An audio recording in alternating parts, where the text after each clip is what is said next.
마시고 마시고 또 마시는 사람들. 그런데 이 달콤한 갈증 해소 뒤에는 아직 해결하지 못한 수분 부족이 숨어 있다. 마실 것이 정말 많아진 사회. 하지만 우리는 단 한 번도 무엇을 어떻게 마셔야 하는지는 배우지 못했다. 나는 물을 잘 마시고 있는 걸까? 라는 생각을 한 번이라도 해본 사람이라면 오늘 그 질문에 답을 밝힌다.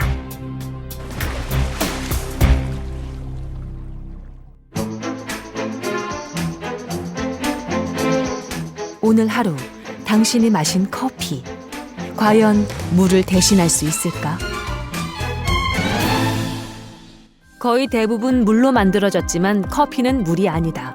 그 속에 들어있는 카페인 때문인데, 카페인은 이뇨작용을 일으켜 몸속의 수분을 빼앗아간다. 커피를 마시면 심장이 두근거리는 이유가 바로 이 때문이다. 그렇다면 주스는 어떨까? 여기 오렌지 주스 한 잔이 있다. 이 주스 안에는 물과 더불어 당분, 즉 삼투질이 들어있는데, 삼투질이란 갈증을 더 불러일으키는 물질로 음료수를 마실수록 더 많은 물이 필요해질 뿐 결국 물을 대신할 수 있는 음료수는 없다. 커피나 녹차나 카페인류가 들어있는 콜라라든지 카페인류가 들어있는 것들을 먹고서 내가 물을 먹었다라고 착각을 하는데 그건 아니에요. 왜냐하면 카페인은 이뇨제입니다. 이뇨제이기 때문에 카페인 양만큼 물을 바깥으로 빼내나가기 때문에 커피를 한 잔 먹었으면 동일한 양만큼 물을 다시 먹어줘야 되겠죠. 음료수로는 대신할 수 없는 물. 결국엔 우리 몸에 필요한 수분은 순수한 물로 채워야 한다는 말인데, 그렇다면 사람들은 물을 충분히 마시고 있을까? 한 설문조사에 따르면 우리나라 사람들은 절반 이상이 1.5리터 이상의 물을 마셔야 한다고 생각하지만 실제로는 70% 이상이 1리터도 마시지 않는다는 게 밝혀졌다. 최소 권장량인 2리터의 반도 안 되는 양인 1리터. 이게 어떻게 된 일일까? 한 주의 스트레스를 운동으로 푸는 직장인 축구동호회. 한여름 더운 날 축구 한 게임 후 이들의 갈증을 해소하는 것 역시 물이 아닌 음료수다. 통상적으로 많이 안 마시는데 커피 같은 경우는 밥 먹고 나면 이제 소화시키려고 꼭 한 잔씩은 찾게 되는 것 같은데요. 커피를 마시게 되면 또 갈증이 나기 때문에 또 다른 음료를 찾고 이제 거의 다 콜라나 그런 걸 많이 마시게 되는데, 이미 달콤한 맛에 길들여진 우리들. 이렇게 계속 물을 멀리해도 괜찮은 것일까?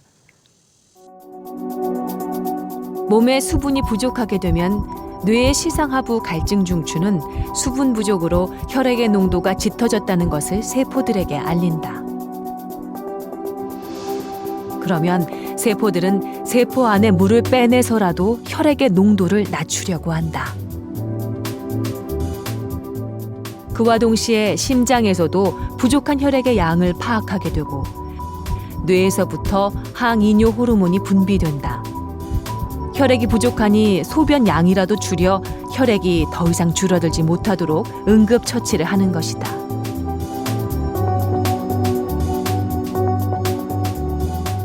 이렇게 항이뇨 호르몬이 배출되면 신장에서 소변으로 걸러져 나가야 할 물이 다시 재흡수되어 우리 몸으로 들어오게 된다.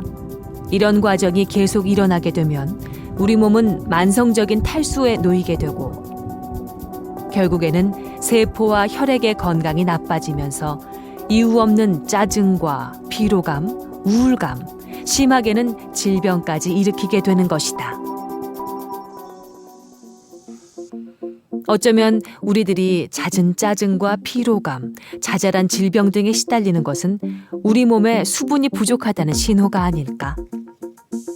그래서 우리는 주변에서 흔히 볼 수 있는 평범한 사람들을 대상으로 물 마시는 습관과 건강은 어떤 관계가 있는지 직접 실험해 보기로 했다. 공모를 통해 4명의 참가자를 뽑았다. 먼저 헤어 디자이너인 장성환 씨. 그의 평범한 일상을 관찰해 보았다.